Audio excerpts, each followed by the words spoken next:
and you create your own image of what you believe God is. And which is idolatry, which is, like the second commandment, you shall create no other image of God, no image of God or whatever.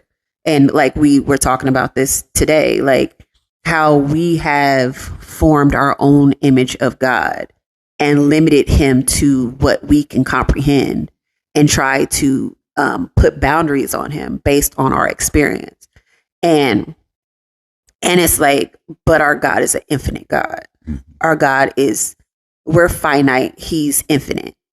And so when we do that, I feel like we created an idol of our experience. And I feel like it's a lot of people's churches are based on their experience.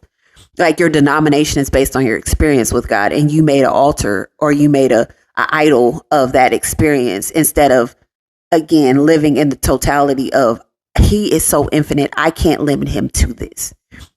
And I personally believe that's why Yeshua did every miracle he did a different way so that people could make a formula of what he does.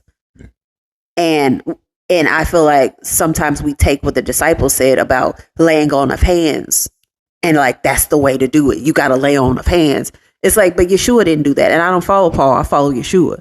So if I'm making a doctrine of Paul and we say the apostles' doctrine, it wasn't Paul's writings, wasn't the apostles' doctrine. It was the Torah and their testimony of their experience with Yeshua.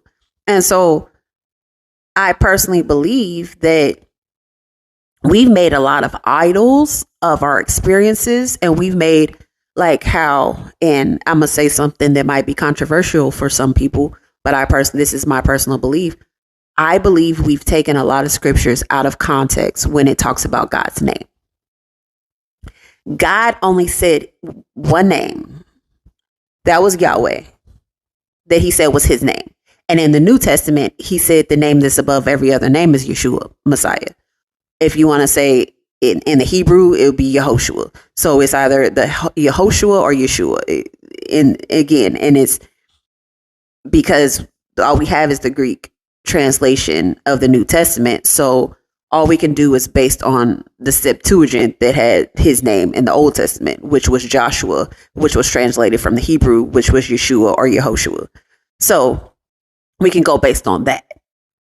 But I personally believe we've taken like Jehovah Jireh, Jehovah Nisi, Jehovah Shalom.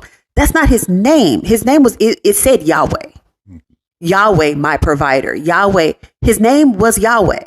That provides. He is provision. He is our reward.